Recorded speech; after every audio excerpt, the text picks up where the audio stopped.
प्रधानमंत्री नरेंद्र मोदी के 12 सालों के कार्यकाल में रुपए में 62.33% की गिरावट आई है।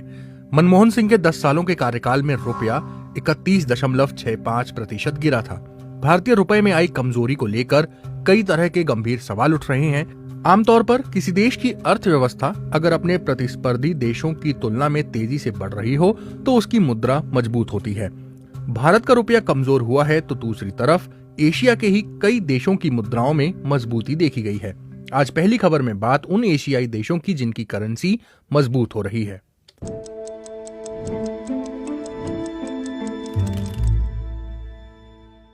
मलेशिया की मुद्रा रिंगिट पिछले साल 9.25% मजबूत हुई।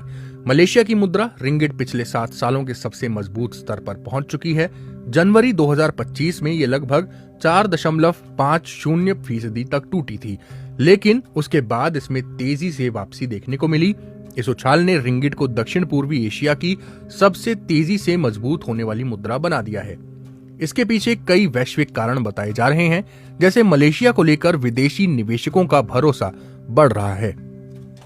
थाईलैंड की मुद्रा बाट भी अमेरिकी डॉलर के मुकाबले मजबूत प्रदर्शन करने वाली प्रमुख एशियाई मुद्राओं में शामिल रही। जनवरी में बाट मजबूत होकर प्रति डॉलर 31 से नीचे पहुंच गया, जो जून 2021 के बाद उसका सबसे मजबूत स्तर था। ये एक साल पहले की तुलना में 10% से अधिक की बढ़त थी। जनवरी में स्विट्जरलैंड के दावोस में आयोजित वर्ल्ड इकोनॉमिक फोरम में थाई उप प्रधानमंत्री और वित्त मंत्री एक नीतिथान प्रपास ने कहा था, थाईलैंड एक छोटी और खुली इकोनॉमी है और हम एक निर्यात प्रधान देश हैं, इसलिए बाट की मजबूती हमारी अर्थव्यवस्था को प्रभावित करती है।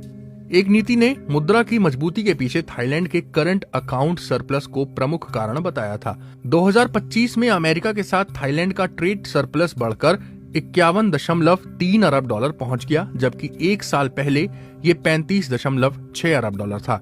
दिलचस्प बात यह है कि थाईलैंड की मौद्रिक नीति उदार रही है।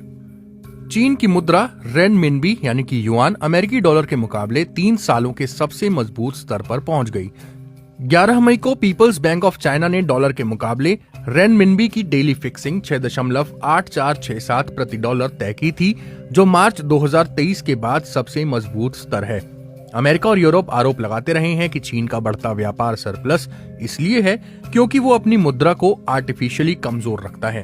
पिछले साल रेनमिनबी यूरो के मुकाबले लगभग 8% कमजोर हुआ था। इससे यूरोपीय यूनियन में चीन का एक्सपोर्ट रिकॉर्ड स्तर तक पहुंच गया। अमेरिकी डॉलर की तुलना में सिंगापुर के डॉलर में भी मजबूती आई है।